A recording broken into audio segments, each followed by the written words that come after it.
Welcome to the first inspiration to get started in Glaze. Each short video gives you a snippet of a step-by-step painting process, inspired by one of the artworks from our app's collections. This inspiration is from Three Graces with Sun and Plants by Mary Finlayson, a brightly colored still life of an intimate interior space with books, potted plants, flowers, and patterned wallpaper. The artwork comes from Stanford Children's Hospital's art collection. In this tutorial, you will explore shape, pattern, color mixing, and a variety of brushes. To start, find the painting in the app, in the competition section, or under Stanford Children's Hospital in the museum section, and open the sketch. Paint a flower shape with smooth, continuous circling movements. Don't try to be perfect, it's all about the flow.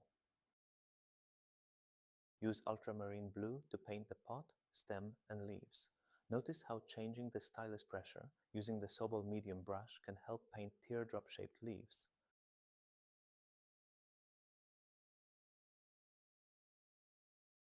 Add pattern.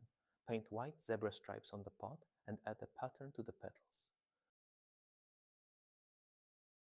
Now mix color by glazing. Pick a larger brush and use diluted geranium, red over white and yellow to create pink and orange. Add small dots with dabbing movements and build texture on the wallpaper using the hog brush. Finished? I hope this inspires you to paint your own composition of flowers using shapes and patterns. I'll open a new canvas and try my own version using these steps. Thank you for watching and paint away.